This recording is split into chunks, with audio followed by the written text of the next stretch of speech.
Alhamdulillah Rabbil Alameen, wassalatu wassalamu ala Sayyidil Anbiya wal Mursaleen. We are back again with our very special guest, Imam Azhar Subedar.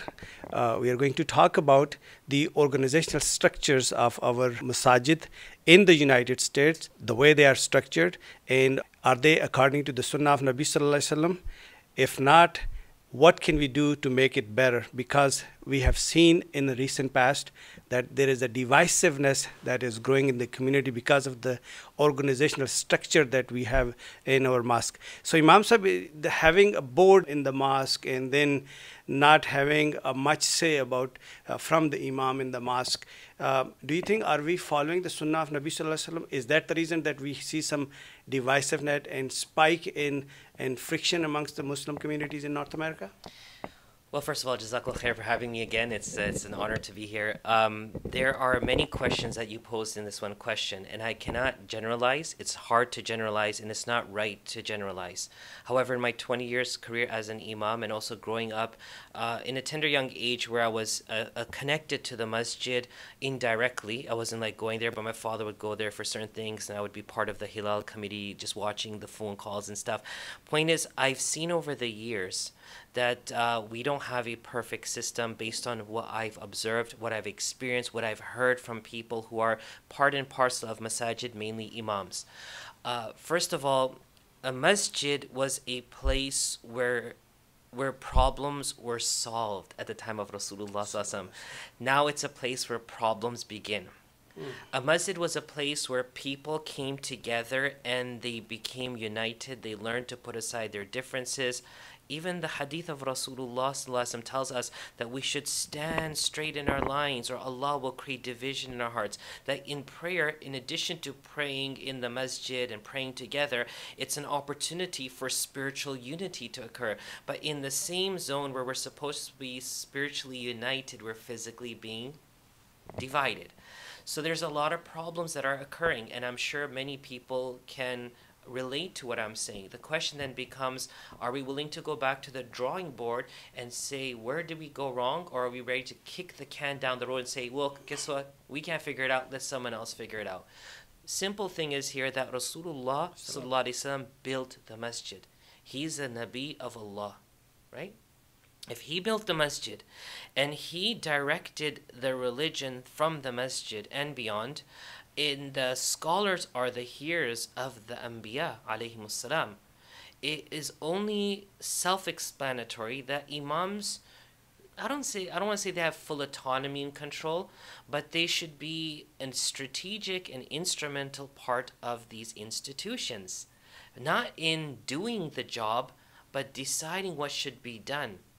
By being a part of the administrative affairs in a way that they don't get involved with the money and the bills and stuff, but they help direct the community to what's needed. Why? Because they're on the ground. They're there more than the board members are. They're the ones interacting with the community on a personal one-to-one level. The board does not do that. So number one, Rasulullah Sallallahu Alaihi Wasallam is the one who started it, initiated.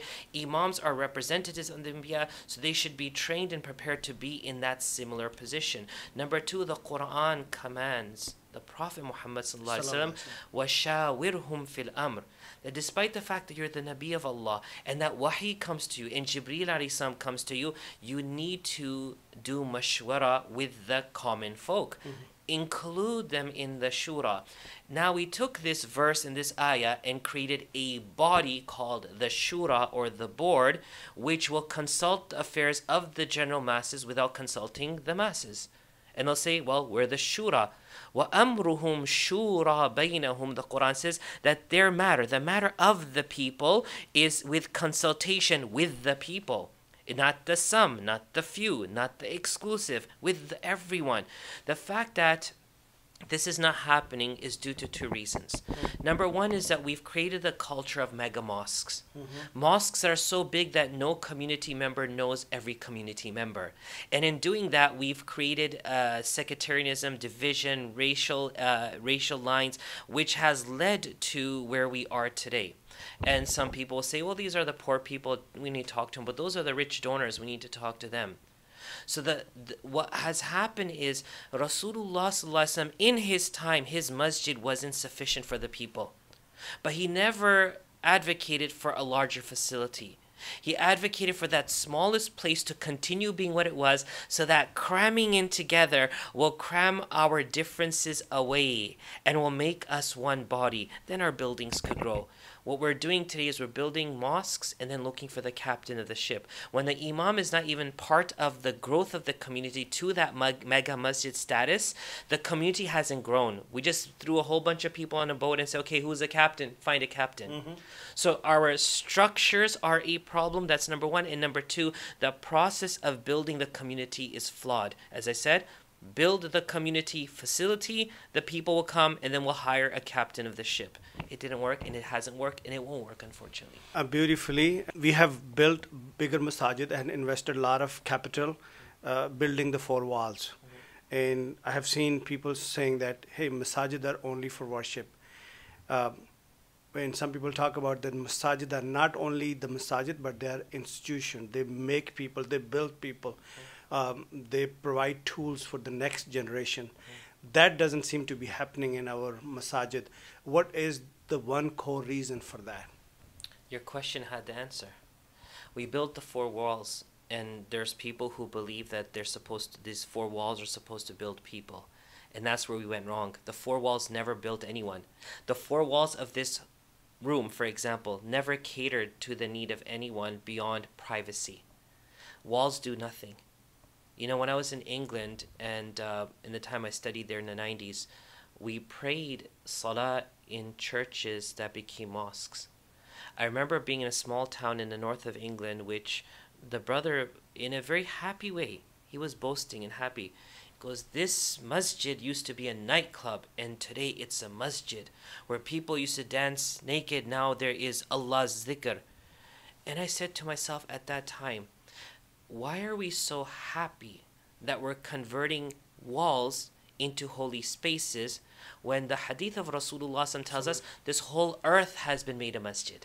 So a masjid shouldn't be confined and defined by walls. Okay? In doing so, what we've done is that the capital, the word you said capital, we have invested millions of dollars on walls, but we can't afford the human resources necessary to do the job that you asked, building people, building lives. Do we need an imam who's like an all-rounder in cricket, who can bat, who can ball, who can catch? No. We need an imam who's a visionary, a leader. We need youth directors, resident scholars, psychiatrists, psychologists. We need a team. I was at a church a few months ago. They invited me to do a podcast, and their church facility was there, and an equal-sized building was on this side. They told me, go to the building. When I went to the building, Brother Mujib, there was cubicles like an office. People in the church working for the church in many fronts. And what was their ultimate goal? Build the society. So what happens is that our mentality was flawed from day one when we said, build the walls, get an imam, expect him to do everything. Since 9/11, the job description imam has changed and evolved quite drastically, and we don't have the money to do the job, and we're complaining. How come people aren't coming to the masjid? In most cases, what we have seen that imams are overburdened with so many things, activities, education. I mean, he's educational director. He has to lead 5-time prayers, and at the same time, he has to go do nikah. He has to perform janaza. All of that, the imam, one person has to do. But at the same time, we put restriction on him to confine him to a certain salary limits, or confine him from going to a professional development.